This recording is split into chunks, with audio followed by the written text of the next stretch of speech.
Good morning, students. Welcome to Bal Govindam e-learning app. As you all know that Bal Govindam is providing you online platform at your home environment, sitting at your home. So we were doing chapter 6 history, what, where, how and when. Okay. Firstly, I will repeat same thing again. 2 points you have to keep in mind. First, keep your copy and pen with you. Secondly, in this video जो भी आपको छोटे छोटे points यहाँ पे दिख रहे हैं, जितने भी आपको पॉइंट्स इसमें दिख रहे हैं वो सब आपको नोट डाउन करने हैं. वो सब आपको क्यों नोट डाउन करने हैं? Let me tell you one thing. क्योंकि आपको बुक फॉलो नहीं करनी है. आपको बुक फॉलो करने की कोई रिक्वायरमेंट नहीं है. ये जो वीडियोस आपको दिए जा रहे हैं, ये जो स्लाइड्स बना के, ये जितना भी मैटर मैं आपको इस वीडियो में दे रही हूँ, that video is enough for you. आपको बुक्स देखने की रिक्वायरमेंट नहीं है. Okay, so and yes, one more thing, फिर भी फॉर योर कन्वीनियंस आप ये प्ले स्टोर में जाके एनसीईआरटी ऐप डाउनलोड कीजिए और अपने सब्जेक्ट रेफरेंस की बुक्स डाउनलोड करके चैप्टर्स देख सकते हैं. लेकिन मेरा सजेशन यही रहेगा कि बुक्स से देखने में आपको थोड़ी फिर कंफ्यूजन रहेगी. तो आप वीडियो में जितना आपको पढ़ाया जा रहा है उस पर आप फोकस करेंगे. एक जगह बैठकर आप लोग वीडियोस देखेंगे. ये कुछ टर्मिनोलॉजीज है, ठीक है. इस चैप्टर में कुछ कुछ हार्ड वर्ड्स है क्योंकि आप क्लास 5 से क्लास 6 में आए हो. So might be some words are typical for you, might be some words are new for you. तो इन वर्ड्स के मैंने हिंदी मीनिंग्स भी लिख दिए हैं और आगे कुछ और वर्ड्स भी ऐसे आ सकते हैं. तो थोड़ी बहुत आप डिक्शनरी भी रेफर करिए, ठीक है. Because I know you can do, not a big deal for you guys. So first term is archaeologist. Archaeologist क्या होते हैं? पुरातत्ववेत्ता, ठीक है. हमें हिस्ट्री के बारे में जो कुछ पता चलता है ना, जैसे हमें पुराने कॉइन्स मिलते हैं या ऑर्नामेंट्स मिलते हैं या पुराने बर्तन मिलते हैं, इन सब के बारे में खोज कर इन सब के बारे में नॉलेज देना, they are called archaeologist. Scripts का देखो, एक मैंने इजी मीनिंग लिखा है यहाँ पर. डॉक्यूमेंट, जो आप लिखते हो ना उसको स्क्रिप्ट्स भी कहते हैं. डॉक्यूमेंट. इंस्क्रिप्शंस, रिकॉर्ड, जो रिकॉर्ड करके रखते हैं. पहले के लोग क्या करते थे? रिकॉर्ड करके रखते थे वॉल्स के ऊपर और पन्नों पर, किताबों में, ठीक है. अभी भी आप देखो, आप भी कुछ ना कुछ रिकॉर्ड करके रखते हो, ठीक है. डेसिफरमेंट, सांकेतिक लेख आदि का अर्थ निकालना, ठीक है. ये जो लैंग्वेज ये लिखते थे ये समझ में नहीं आती थी, ठीक है. इसका जो अर्थ निकालने की प्रोसेस होती थी, ये जो लैंग्वेज होती थी ना, जो हम पढ़ नहीं सकते हैं, इन लैंग्वेजेस का अर्थ निकालना, इस प्रोसेस को बोलते हैं डेसिफरमेंट. कौन सी लैंग्वेजेस? जैसे इंस्क्रिप्शंस पे जो लैंग्वेज लिखी है तुम्हें कभी समझ में नहीं आएगी, मुझे भी नहीं समझ में आएगी, लेकिन ये जो हमारे हिस्टोरियंस थे ये लोग इन लैंग्वेजेस का मीनिंग फाइंड आउट करते थे. इस प्रोसेस को कहते थे डेसिफरमेंट, गुप्त तरीके से. लेकिन एक्सकैवेट, खुदाई करना. खुदाई करते हैं ना आप, खुदाई करना तो हमें देखा होगा, बहुत बार रास्ते में खुदाई करते हैं, ठीक है. That is called excavate. Instead मतलब बदले में मतलब ये नहीं बदला लेना. इंस्टेड मतलब तुम मुझे ये चीज़ दो, बदले में मैं तुम्हें ये चीज़ दे रही हूँ, दैट इज इंस्टेड, ठीक है. और भी कोई टर्म्स आ सकते हैं, ठीक है. Move to next. तो अभी हम इस टॉपिक में ये पढ़ेंगे how to find about the past के बारे में कैसे फाइंड किया जाए. आर्कियोलॉजिस्ट, मैंने पहले ही बताया था आपको, archaeologist they study the remains of buildings, paintings and sculptures. क्योंकि आज जब आप ये हिस्ट्री सब्जेक्ट पढ़ रहे हो, you are reading the history book, ठीक है. तो इसमें आप पिक्चर्स देखते हो अलग अलग, या बिल्डिंग्स देखते हो, मॉन्यूमेंट्स के बारे में जानते हो, पेंटिंग्स देखते हो तरह तरह की. आगे थोड़ा चैप्टर्स और पढ़ोगे तब आपको और मिलेगा जानने के लिए. तो ये सब चीज़ के बारे में हमें किसने इतनी इन्फॉर्मेशन दी?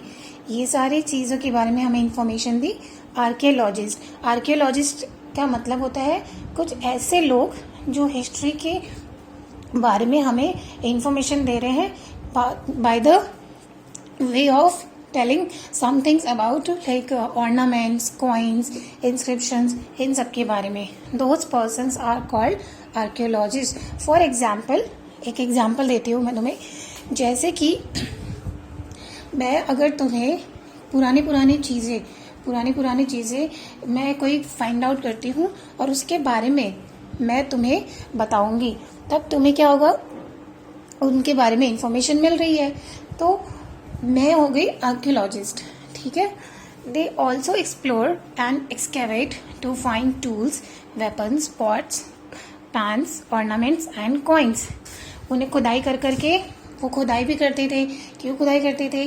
वो पुरानी जगह जाते थे जहाँ जो भी जितने भी पुरानी साइट्स होती थे उन सब जगह पर जाते थे, वहाँ खुदाई करते थे और उन्हें पुरानी चीज़ें, वेपन्स, पॉट्स, ऑर्नामेंट्स, कॉइन्स, ये सब उन्हें मिलते थे. ठीक है. जैसे कि आप देखो, फॉर एग्जाम्पल अभी आप जूनागढ़ म्यूजियम जाते हो, वहाँ आप देखो आपको पुराने सिक्के मिलेंगे, आपको पुराने ऑर्नामेंट्स, पुराने राजाओं के गहने.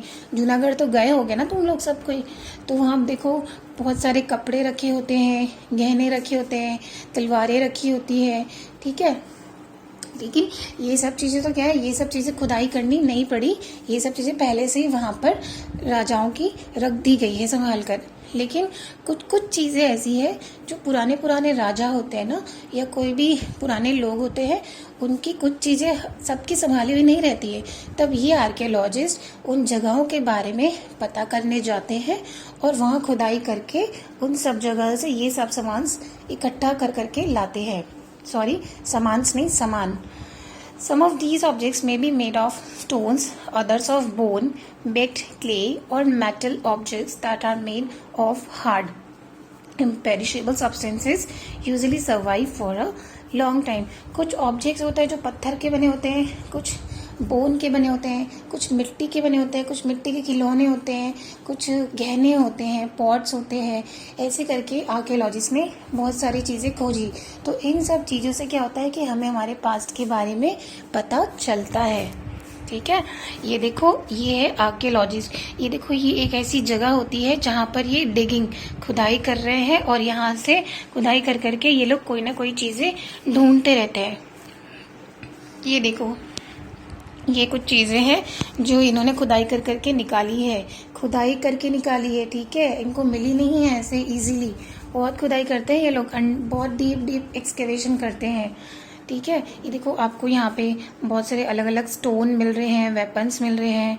यहाँ पे पॉट्स दिखेंगे आपको. ठीक है. ये देखो, गहने होते हैं ऐसे गोल आपको दिख रहे हैं, छोटे छोटे गहने हैं. ये ऑर्नामेंट्स, ये पुराने लोगों के ऑर्नामेंट्स है. ये इजीली तुम्हें नहीं मिल जाएंगे कि तुम कहीं पे भी सड़क पे गए और किनारे मिल गए. ये बहुत ऐसी जगह है जहाँ आर्कियोलॉजिस्ट जाते हैं और वहाँ से डिगिंग करके ये लेके आते हैं, खोज के. क्यों? ताकि हमें हमारे हिस्ट्री, हमारे पास्ट के बारे में जानने को मिले. What do dates mean? अभी डेट की टॉपिक पे आते हैं. ठीक है. If someone asks for date 2019 means 2019 years after birth of Jesus. Birth of Jesus is supposed to be the 0 point of history. चलो, अभी मैं अगर आपको पूछता हूँ, if I ask you what is the date today, you will say that ma'am today is 1st December or 1st June 2020. ठीक है. तो 1st जून इज ओके, क्योंकि 1st जून सबको पता है. But what is 2020? अब बताओ 2020 क्या है? No, you will say ma'am 2020 is year. ये तो अभी साल चल रहा है 2020, यही तो है. लेकिन एक बात बताओ कि ये 2020 जो आया है, इसकी काउंटिंग भी तो कहीं से शुरू हुई होगी. ये भी तो कभी 1 पे होगा, 0 पे गया होगा.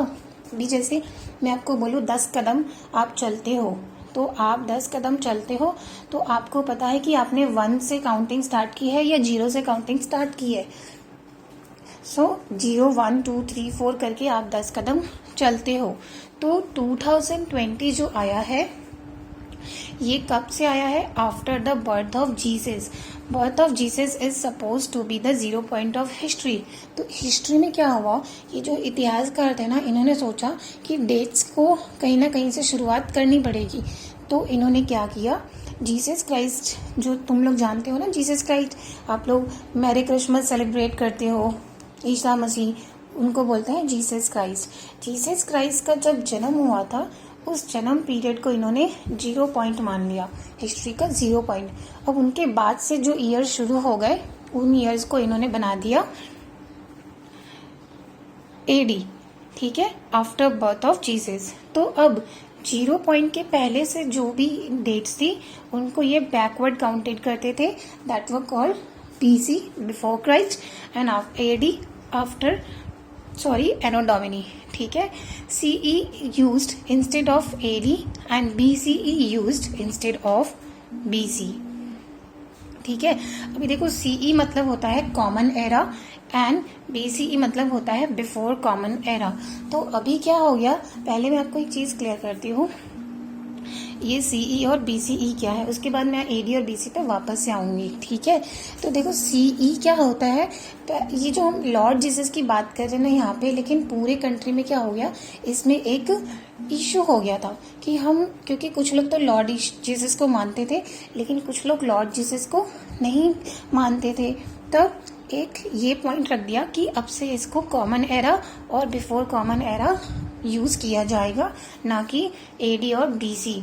ठीक है, अभी देखो यहाँ पे मैं आपको एक टाइमलाइन दिखा रही हूँ. ये देखो बीच में आपको 1 दिख रहा है. ठीक है, 1 ये फर्स्ट पॉइंट माना जाएगा. अब इसके पीछे देखो बैकवर्ड काउंटिंग चल रही है ना, 500, 1000, 1500, 2000, ये है पीछे चल रही है. लेफ्ट में जो जा रही है counting, that is called BC. और ये राइट में देखो जा रही है 500, 1000, 1500, 2000, दैट इज कॉल्ड एडी. ठीक है, so this is BC and AD. BC before the birth of Jesus Christ and AD after the birth of Jesus Christ. Okay, for an example, अभी आप 2020 में हो. ठीक है, मान लो आप 2000 ईयर्स में हो.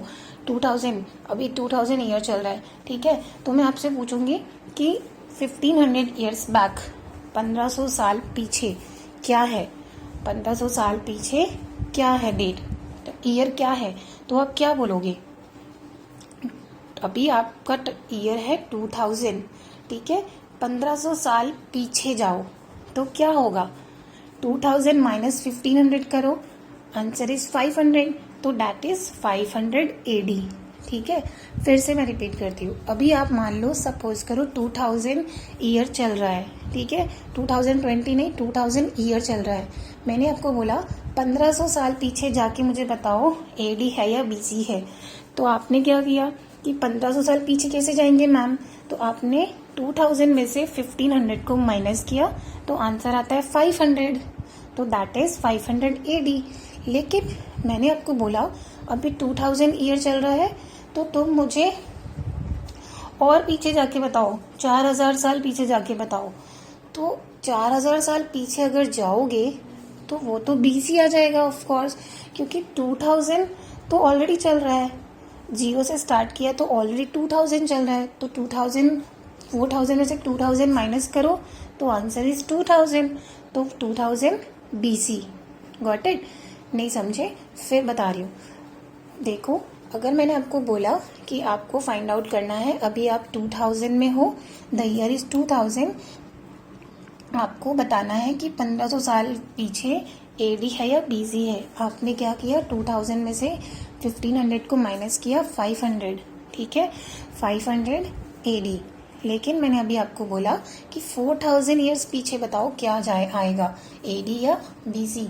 पीछे जाना है ना, आगे नहीं जाना, क्योंकि अभी आप ऑलरेडी 2000 में हो. तो आप क्या करोगे, 2000 को 4000 में से माइनस करोगे, तो कितना बचा, 2000. अभी 2000 तो ऑलरेडी खत्म है आपके, आप 2000 में ही हो, तो और 2000 पीछे के लिए आपको 0 के पीछे जाना पड़ेगा ना, तो दैट इज बीसी. ठीक है, एल्सवेयर रोजेटा स्टोन. तो अभी रोजेटा स्टोन के बारे में पढ़ते हैं, जो मैंने आपको आगे भी बताया था कि इसमें ऐसा कुछ इम्पोर्टेंट नहीं है, दैट बस चैप्टर में मेंशन है about a Rosetta stone. Many inscriptions contain both script and language. बहुत सारी इंस्क्रिप्शंस होते हैं जिनमें लैंग्वेजेस भी लिखी होती है और स्क्रिप्ट भी होती है। लैंग्वेजेस यानी भाषाएं जो टाइम टू टाइम बदलती रहती है। So understanding the inscription is not simple, this is done by a process known as decipherment. Inscription को समझना इजी नहीं होता था, इस प्रोसेस को जो जिस तरीके से समझा जाता था उसे कहते थे डेसिफरमेंट। मैंने डेसिफरमेंट आपको आगे भी समझाया है। रोजेटा स्टोन क्या था जो इजिप्ट में पाया जाता था, इसके ऊपर एड इंस्क्रिप्शंस इन 3 डिफरेंट लैंग्वेजेस में इंस्क्रिप्शंस इसमें मेंशन थे। एक तो ग्रीक और 2 अदर इजिप्टियन भाषाएं इसमें मेंशन थी। ये देखो, ये पिक्चर दिख रही है आपको, this is Rosetta stone. Okay, so this chapter ends here. इसमें और कुछ इतना इम्पोर्टेंट नहीं है पढ़ने जैसा। If any kind of doubts you are finding, मुझे लगता है एक टॉपिक पे आपको डाउट आ सकता है, बीजी और एडी, ठीक है, तो डोंट वरी, हम ये टॉपिक वापस से रिपीट करेंगे, इसके ऊपर वापस रिवीजन करेंगे बीजी और एडी पे। अभी जितना आपने इसमें जितना भी आपने इसमें पढ़ा है उसको आप नोट डाउन करेंगे। आप ये टाइमलाइन भी बनाएंगे, ये टाइमलाइन भी आपको बनाना है। इसके बाद में एक पीडीएफ दूंगी, I will give you question answers PDF. आपको वो क्वेश्चन आंसर्स पीडीएफ, जितने भी क्वेश्चन आंसर्स हैं वो आपको सारे कॉपी में नोट डाउन करने हैं एकदम अच्छी राइटिंग में। Okay, still any kind of doubt you can call in office number, and thank you.